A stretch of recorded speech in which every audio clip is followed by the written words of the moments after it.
মানে হলো আপনার বাড়িতে 1 ঘন্টার জন্য পুলিশ এসেছে, বাড়িতে থাকতে পারলেন না, নিজের বাড়ি ঘর ছেড়ে অন্য বন্ধুর বাড়িতে যাবা, এর নামই হলো হিজরত।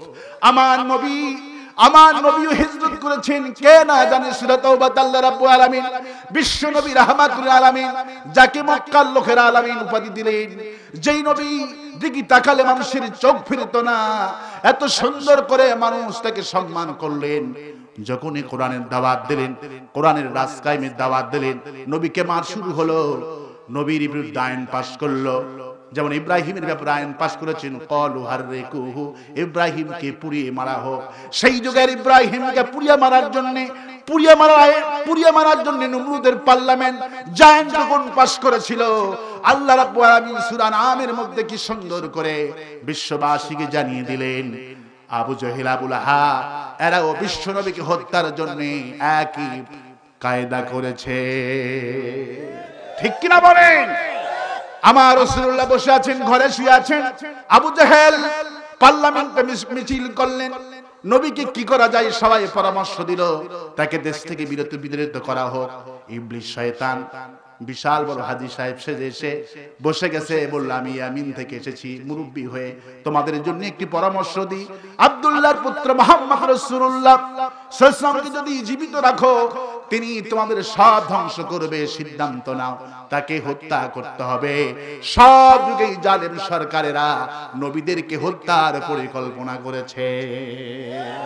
ক্বালু হাররিকুহু, ইব্রাহিমকে পুড়িয়ে মারো, সেই পার্লামেন্ট আইন পাস করেছিল।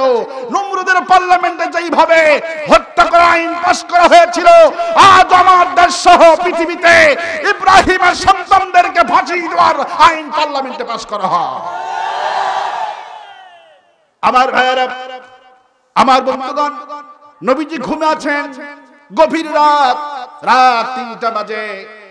জিবরাইল আসসালামু আলাইকা রাসূলুল্লাহ ওঠেন, আপনার বাড়ির চতুর্দিকে কাফের বেঈমান বলে অস্ত্র নিয়ে দাঁড়িয়ে আছে, সকাল হলে আপনাকে মেরে ফেলে দিবে, আপনি ওঠেন, ওযু করেন।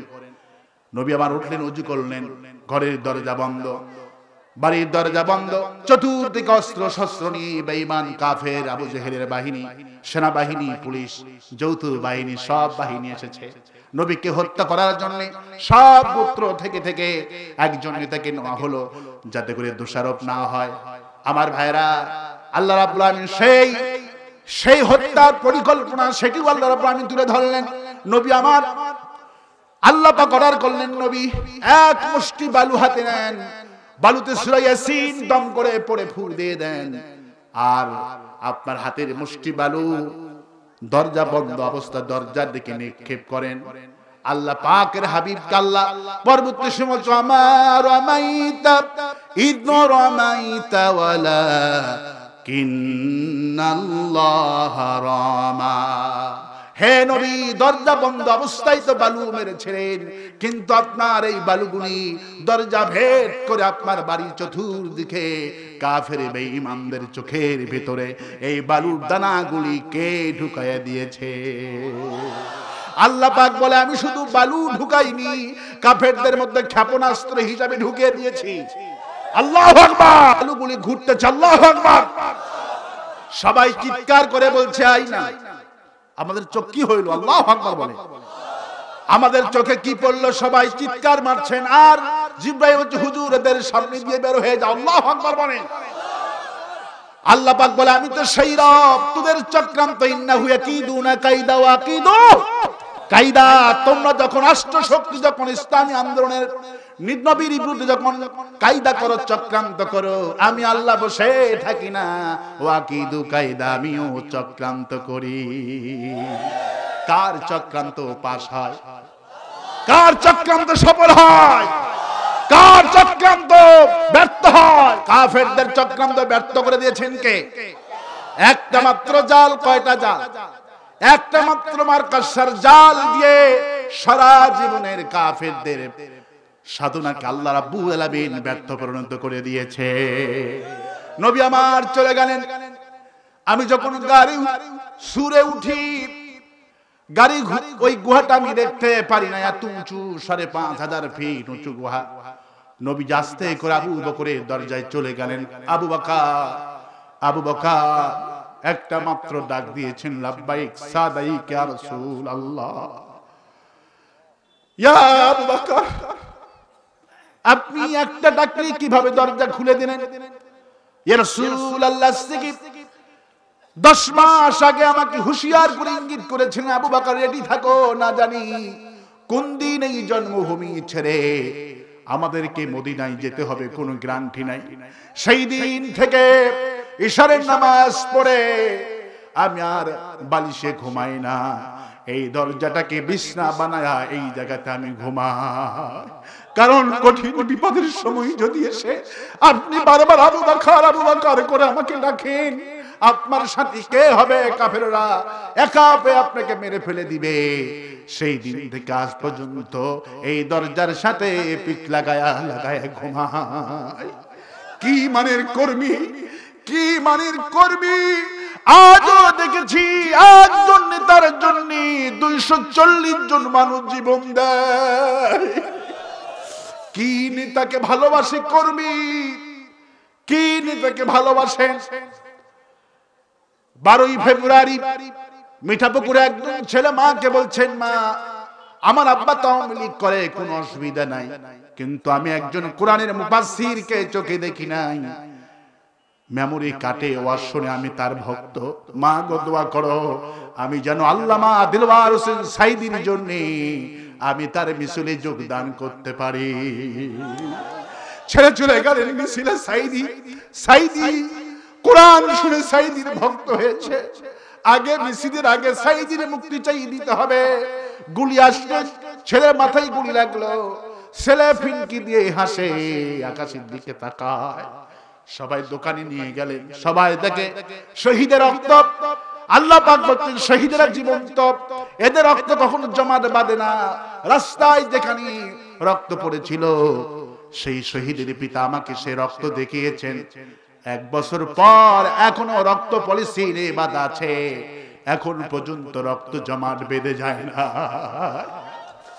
সেই পিতা আমাকে রক্ত দেখালেন, হুজুর আমার ছেলে কি শহীদ হয়েছে নাকি? আমার ছেলে রক্ত কেন জমাট বাঁধা? আল্লাহ বলছে, ওয়ালা তাকুলু লিমান ইউক্তালু ফি সাবিলিল্লাহি আমওয়াত বাল আহইয়াউ ওয়ালাকিন লা তাশউরুন। আল্লাহর পথে যারা দিয়েছে জীবন তাদেরকে তোমরা মৃত্যু বলো না মৃত্যু। ওয়ালা তাকুলু লিমান ইউক্তালু ফি সাবিলিল্লাহ, যারা আমার জন্য জীবন দেয় আর জীবন্ত কবরে বসে বসে নিজে খায়। আমার ভাইরা, কি মানের কর্মী আবু বকর! চলো উল্টা পথে যায়, গাড়ি ছুড়ে আমি নিজে হাঁটতে লাগলাম। আমি যেতে পারলাম না, একটু মোটা বেশি, ওজন বেশি, উঠতে পারলাম না। আমার বন্ধুরা উঠে দেখে চলে আসলেন। সেই গাড়ি ছুড়ে গেলে মনে হয় রাসূলুল্লাহ কিভাবে আবু বকরকে নিয়ে এত দূর পর্যন্ত ছিলেন। আবু বকর গাড়ি ছুড়ে চলে গেল। রাসূলুল্লাহ, আমি দেখতে পেতেছি এই গুহাতে সাপ থাকতে পারে, বিচ্ছু থাকতে পারে, আমি আগে ঢুকি, বিপদ হয়, আমি মরে যাই। আল্লাহর নবী কোরআন প্রচারের জন্য বেঁচে থাকুক।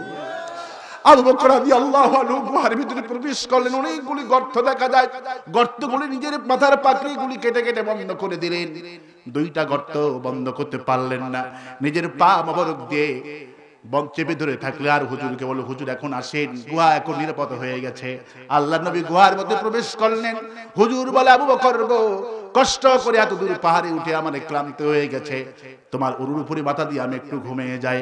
আল্লাহর নবী ঘুমে গেলেন। হঠাৎ করে দেখে আবু বকরের চোখ থেকে গরম এক ফোঁটা পানি বিশ্ব নবীর গালের উপরে পড়ে গেছে। বিশ্ব নবী সাল্লাল্লাহু আলাইহি সাল্লাম তাকায় দেখেন, বিশ্ব নবী তো চাঁদের চেয়ে সুন্দর, অন্ধকারের ভিতরেও তাকে দেখা যেত। আল্লাহু আকবার বলেন। অন্ধকারী বিশ্বনবীকে দেখা দিতেন। মা আয়েশা বলতেন, আমি সিলাইয়ের কাজ করতেছি, বিশ্বনবী আমার রুমে প্রবেশ করেছেন, আমার রুমে আসার আগে আমার শু ছেড়ে গেছে, আমি তালাশ করতে পারছিলাম না। রাহমাতুল আলামিন যখন আমার রুমের মধ্যে পা দিয়েছে, নবীর চেহারার আলো দিয়ে আমি অন্ধকারে থেকে আলো পেয়ে আমি আমার সুই পেয়ে গেলাম। আল্লাহু আকবার বলেন। আমার ভাইয়েরা, বিশ্ব নবী সাল্লাল্লাহু আলাইহি ওয়াসাল্লাম দেখে আবু বকর রাদিয়াল্লাহু আনহু কাঁদলেন। আবু বকর তুমি কাঁদো কেন, কি হয়েছে? বাড়ির কথা বুঝি মনে পড়ে গেছে? ও আবু বকর, বুঝতে পেরেছি তোমার সন্তানের কথা মনে পড়ে গেছে। আবু বকর রাদিয়াল্লাহু আনহু কসম করে বলে, আল্লাহি বিল্লাহি তাল্লাহি, আল্লাহর নামে শপথ করে আমি বলে, রাসূলুল্লাহ, যেই দিন থেকে আপনার প্রতি ঈমান এনেছি সেই দিন থেকে লা ইউমিনু আহাদুকুম হাত্তা কুনা হাব্বা ইলাইহি মিন ওয়ালিদিহি ওয়া ওয়ালাদিহি ওয়ান নাসি আজমাইন। আপনি বলেছেন ছেলে মেয়ে আত্মীয় স্বজন পিতামাতা এমনকি নিজের জীবনের চাইতে যে ব্যক্তি বিশ্ব নবীকে ভালোবাসতে না পারবে সেই মুমিন হতে পারবে না। সেদিন থেকে আমার জীবনের চাইতে আমার ছেলে মেয়ের চাইতে আপনারে বেশি আমি ভালোবাসি। আবু বকর কে কান্দো কেন, তাহলে তোমার কি হয়েছে? ইয়া রাসূলুল্লাহ, কান্দি আপনাকে তো আমি বলতে চেয়েছিলাম না, আপনার ঘুমের ডিস্টার্ব হয়ে যাবে। আমাকে বিষধর সাপ দংশন করেছে, বিষের যন্ত্রণায় চোখ থেকে দরদর করে পানি পড়ছে। আবু বকর কোন জায়গায় দংশন করেছে, মুখ থেকে থুতু লাগাই দিলেন। মুহূর্তের মধ্যে আবু বকর আগের চাইতে 1000 গুণ সুস্থ হয়ে গেলেন। ইয়া আবু বকর, ইয়া আবু বকর, কেন আগে বলেননি ইয়া রাসূলুল্লাহ? এটা তো বিষের যন্ত্রণায় যদি আবু বকরের কলিজা ফেটে বের হয়ে যেত, রাহমাতুল লিল আলামিনকে আমি ডিস্টার্ব করতে পারতাম না। কাফেররা চলে এসেছেন, গুহার উপরে চলে এসেছেন, মার্কাসরা জাল বুঝে গেলেন, কপিতরে সে ডিম পাড়া শুরু করে দিলেন। কাফের বেঈমান আবু জেহেল ছেলে আকরামা চলে এসেছেন, এই গুহার মধ্যে আছেন। কাফেরের লিডার এসে বললেন, বেটারা পাগল হয়েছে নাকি? যদি এই গুহার মধ্যে ঢোকে, মার কাশটা জ্বালা বুনালো কিভাবে, কবিতর ডিম দিল কিভাবে, এখানে কোনো মানুষ থাকতে পারে না। আবু বকর রাদিয়াল্লাহু আনহু কাফেরদের তরবারি ঝলক গুহার মধ্যে আসতেছে, ভয়ে কেঁদে ফেলে দিলেন। আল্লাহ পাক সেই ভয় দূর করার জন্য আমার নবী বলছেন, আবু বকর ভয় পেও না, লা তাহজান ইন্নাল্লাহা মা'ানা। ও আবু বকর ভয় পেও না, এই গুহার মধ্যে আমি আর তুমি শুধু নাই, আর একজন রব রয়েছেন, তিনি আমার আল্লাহ। বাঘের শক্তি বেশি না ছাগলের শক্তি বেশি? কার শক্তি বেশি? বাঘের শক্তি বেশি। কিন্তু বাঘকে কখনো প্রকাশ্যে দেখেছেন ঘুরতে দেখেছেন? ঘোরে ছাগল, ঠিক কিনা? ছাগলের শক্তি কম, কিন্তু ছাগল সিনা টান করে ঘোরে কিনা? সিনা টান করে, কি সুন্দর করে সিনা টান করে ছেলে, সিংহের মতো টান করে ছাগল ঘোরে। ছাগল কেন ঘোরে? ছাগল বলে আমার বুদ্ধি কম, শক্তি কম, আমার সবকিছু কম, আমি জানি, কিন্তু আমার মনে একটা সাহস রয়েছে, আমার শক্তি কম, বুদ্ধি কম, কিন্তু আমাকে যখন কেউ অ্যাটাক করবে, আমাকে যখন কেউ হামলা করবে, তখন শুধু আমি একটা ডাক দেব, মে কি কইমো, আমি শুধু কইমো মে, আর মুহূর্তের মধ্যে আমার মালিক আমার কণ্ঠ শুনে চলে আসবে আমার পক্ষে।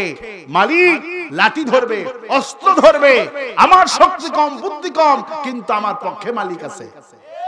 আমার পক্ষে কে আছে? আমার পক্ষে মালিক আছে।